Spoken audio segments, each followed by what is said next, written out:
bahasa Yunani, yaitu Pyros dan Graphos. Pyros artinya bakar, Graphos artinya goresan. Jadi secara umum pirografi adalah lukis bakar, yaitu kita melukis pada media kayu dengan membuat goresan, dan goresan itu menggunakan bara api. Artinya lukisan tersebut dibakar.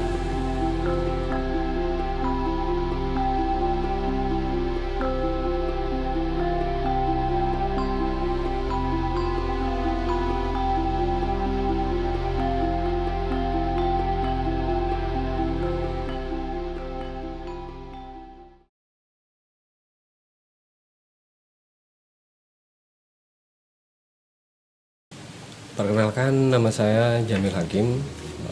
Di dunia medsos lebih dikenal dengan nama Kim Lakapra.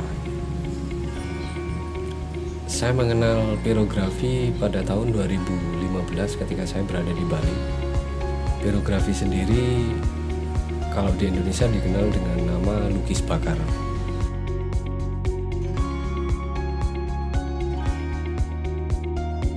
Awalnya lukis bakar ini kurang dikenal oleh masyarakat. Kalaupun perkenalan saya itu di tahun 2015 ketika saya telusuri di luar negeri, di luar lah gitu, itu mungkin sudah umum di sana sekitar 10 atau 15 tahun yang lalu. Sedangkan di Indonesia ya mungkin sekitaran tahun 2015. Itu pun para pelaku seni lukis bakar ini dipandang sebelah mata, mungkin oleh beberapa seniman lainnya yang mainstream lah. Karena pada saat itu lukis bakar itu sendiri lebih banyak diaplikasikan pada kerajinan, karena seninya dianggap dekoratif. Nah, dari situ kemudian saya mencoba sesuatu yang baru. Apakah seni lukis bakar ini bisa kita aplikasikan pada media yang lebih besar?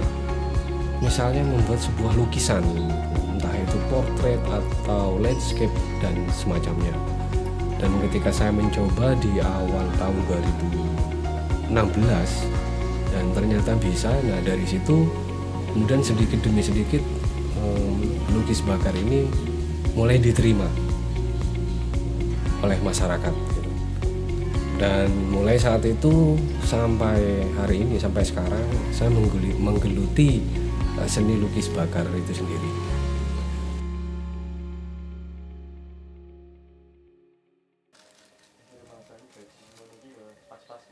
Sebenarnya pirografi ini sama saja dengan kita melukis pakai media lain, misalnya pakai kanvas dengan kuas.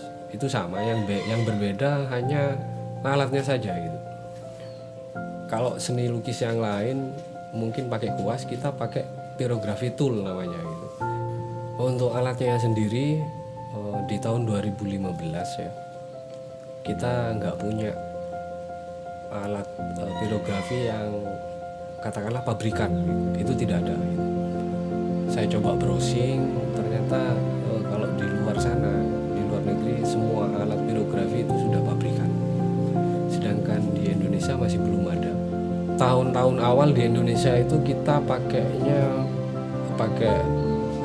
kawat ya, pakai kawat, tapi nggak sembarang kawat, namanya kawat necklin.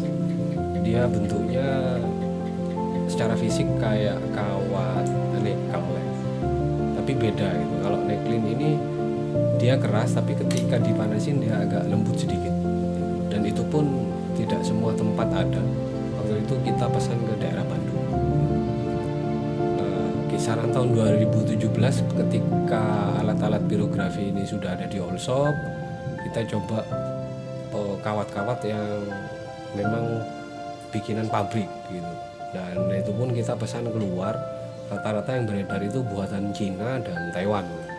Nah, saya sendiri bikin buatan Taiwan, itu hampir 30 pirografi tool namanya. Jadi ujung pennya itu sekitar 30 biji kita pakai itu. Nah, untuk untuk mesinnya sendiri saya masih pakai buatan sendiri, pakai trafo yang 10 ampere, sebenarnya bisa lebih dari itu.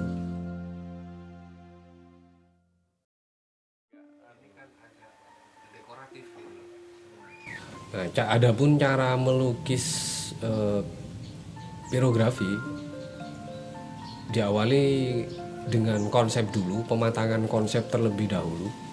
Mau kita aliran surrealis atau realistik atau abstrak atau apapun, semuanya diawali konsep. Nah, konsep ini harus matang, kemauan kita kemana sebenarnya. Nah, setelah konsep itu selesai dan dianggap mapan, baru kita memulai pembakarannya. Adapun media yang dipakai itu tidak sembarang kita bisa mengaplikasikan pada sembarang kayu ya.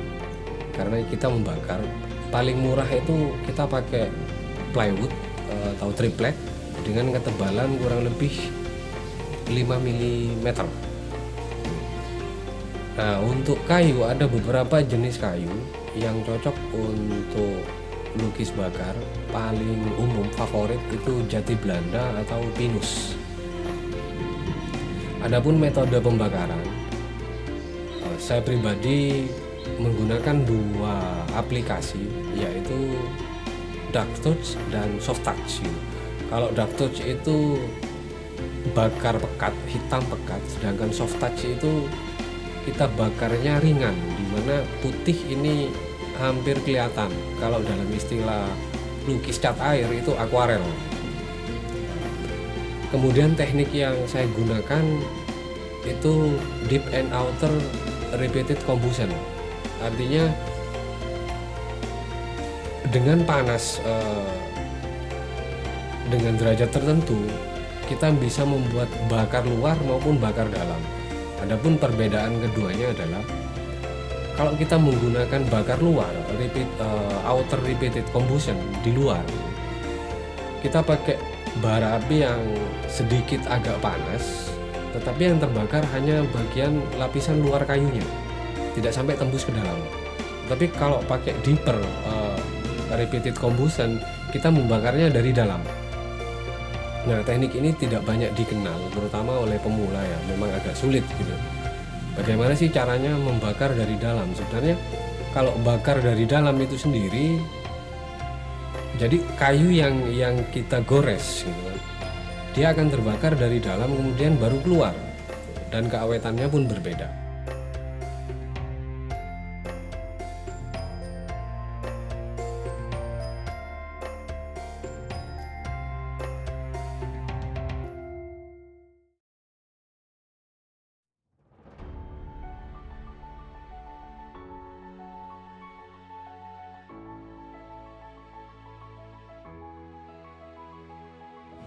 Untuk karya saya sendiri, karena awalnya saya mengenal pirografi di Bali dan kebetulan saya juga tinggal di sana gitu.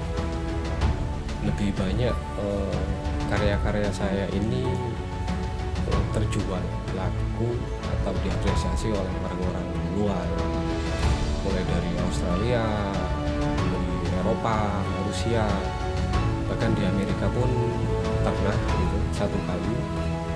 Dan salah satu yang pernah bikin saya kaget sebenarnya di luar ekspektasi saya gitu kan. Di Los Angeles itu ada sebuah komunitas pirografi di mana karya saya masuk di situ tanpa mereka memberitahukan terlebih dahulu kepada saya. Jadi komunitas itu memang menyeleksi gitu, karya-karya seluruh pirografer semuanya, dan salah satu karya saya pernah masuk di situ.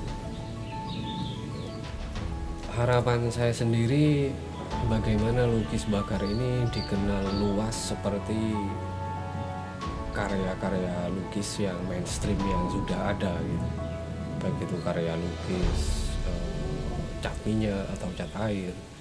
Karena memang lukis bakar ini masih baru dan di Indonesia pun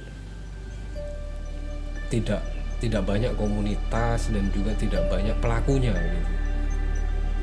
Dan rata-rata pameran lukis bakar ini pun sendiri di Indonesia itu jarang sekali.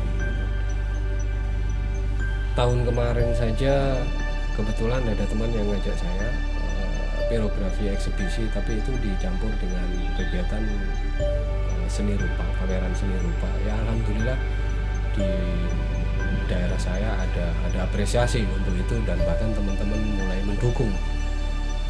Jadi harapannya mudah-mudahan pirografi ke depan ini lebih dikenal oleh masyarakat luas dan bisa sejajar dengan seni-seni lukis lainnya.